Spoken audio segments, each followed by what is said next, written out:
All right, Daily SPY chart review. I'm going to start here on ES.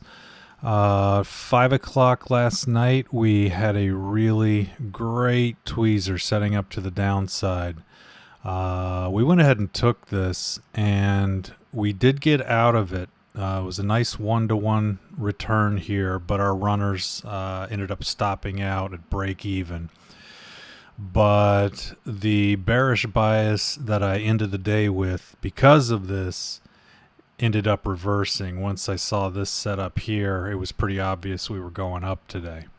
All right, let's move over to SPY on the 3-minute to finish up.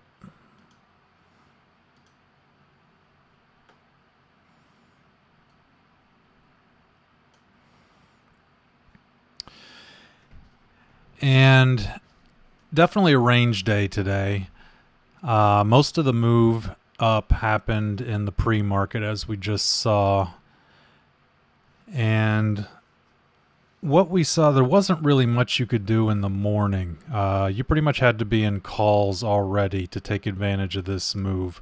There was really nothing here that you could get in on. Same goes for the pivot. It was not an obvious setup here. The first thing that really set up, and I got to be honest, this was a little early. This was, I don't typically like 34 tweezers before noonish, maybe 11:30. But this one was pretty good right here, just because I love on a tweezer a small second candle, small wicks right to the 34, which is going to be this yellow line right here. And it's low risk. I like taking low risk trades, and to be fair, it was looking good. And yeah, you got 2-to-1 out of this. We set our target as 3-to-1, obviously up here, take out the liquidity sitting up here. But yeah, 2-to-1 worked out very well before it dumped out. From there, the next thing it really set up, surprisingly, was another 34 tweezer right here. But we didn't take this one, and the reason is right here. Your 9 EMA beginning to cross over your 20 EMA. And you really want some separation here to show that you're in a trend. You really want the separation between the 9 and the 20 that we had here, and we lost right here. So I'm not looking real bullish right here. So we did not take this one. Also, long second candle. I hate that, and it failed. So we dump out from there. We're not able to take advantage of this move, but I'm going to show you what we did see on the 10-minute. Let me pull this up.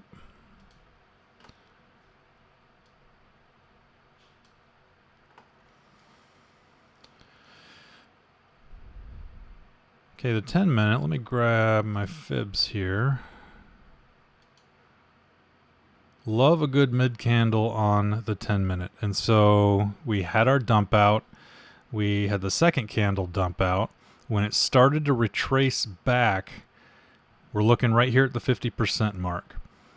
At the same time, we also have an ATR tweezer set up. I'll show you that as soon as we get right back to the 3-minute. But look at this. On the 10-minute, big, huge down candle, followed by another. This whole move right here, the 50% mark, it tapped it almost perfectly. And so this is a great place to take puts, and they paid off relatively well, for a range day. And we had confluence here with the ATR tweezer, which I will show you when we go back to the 3.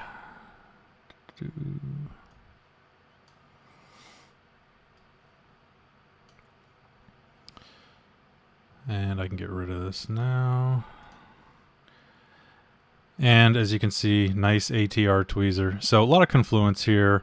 Love a 10-minute red or a 10-minute mid candle, and also an ATR tweezer. And let's be honest, it's a 9 tap as well. So 9 EMA right here. It's a 9 tap. Boom, money. The next thing we move into is a triple bottom. Did not take this. And I love a good triple bottom. It really shows that you're going to move to the upside. And I'm sure a ton of people got in on this. But I really like to see a liquidity sweep to the downside before I go up. and we did not get that. The next thing I see that was really great, and I did take this, was a 200 tweezer. I love a 200 wick tap tweezer. Set up right here beautifully. And then, of course, a nice shoot to the upside. Then we have the afternoon liquidity sweep. Now, around 1:30 to 2 o'clock, I set up some levels. I look for really what the high and the low of the last half hour has been around 2 o'clock. So maybe between 1 and 2 o'clock to see what's set up. But anyway, 1:30 is what I chose here. It really depends on feel for the day. And so this is the range that we were trading in from 1:30 on. And really what I'm looking for is us to sweep the liquidity out to one side or the other. Now, we only had 1 point down here on the downside. So what I'm really looking for is up high, which is showing some relatively equal highs. And eventually we do go through it. And when we do that, I jump over here to the 1 minute. Let's get in a little closer here. And what I do is I look for a fair value gap. I prefer a fair value gap that sets up on the candle that goes through the line, that goes through the level again. And that fair value gap would be right here.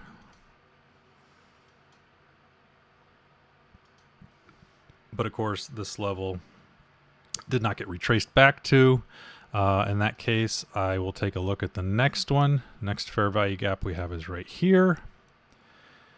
And what happens? Yeah, we trace right back into it. We took our puts right here and boom, right to the downside. Great move. The next move, we actually did not take this. I did not actually see this until after the end of trading today. But based on how the day had been trading, or at least how the afternoon had been trading, I probably wouldn't have taken it anyway. And it was an orb tweezer and nice wick down. I call this a doji tweezer, even though this is an upside down hammer, but that's where you have essentially a doji candle that's kind of separating the two, even though this is a hammer candle. But it is a nice tweezer, bouncing off the orb low here, and boom, it would have worked out. I wasn't in that, but I did notice it after the fact. VWAP tweezer, always love a good VWAP tweezer. And it's a wick through. Again, another doji tweezer. Even though it's a hammer, I call it a doji tweezer. And this one worked out beautifully. And that was about it. Some other stuff might have set up today, but it's Friday afternoon, and we were pretty much done by 3 o'clock. But thank you very much for tuning in, and I hope this was helpful. Bye.